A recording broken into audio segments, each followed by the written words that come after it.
అండమానం వస్తున్నారా? అయితే ఈ వీడియో మీకోసం. మీకు తెలుసా, మన భారతదేశంలో ప్రతి ఒక్క రాష్ట్రానికి ఒక్కొక్క రాష్ట్ర పక్షిగా ఎంపిక చేశారు. అలానే అండమానికి కూడా ఒక రాష్ట్ర పక్షి ఉంది. దాని పేరు ఈ వీడియో ఎండింగ్లో నేను చెప్తాను. దానికి ముందు నా వెనక కనిపిస్తుంది కదా, అది చూడండి, బంకర్. ఈ బంకర్స్ సముద్ర తీర ప్రాంతాల్లో సుమారు 500 మీటర్లకి దూరంగా ఒక్కొక్కటి నిర్మించబడ్డాయి అన్నమాట. 1942-45 మధ్యలో జపానీస్ అండర్లో ఈ దీవులు ఉండేవి.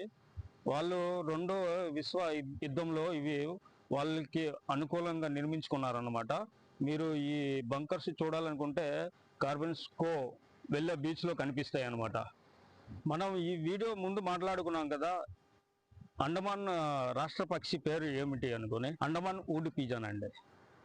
జై హింద్.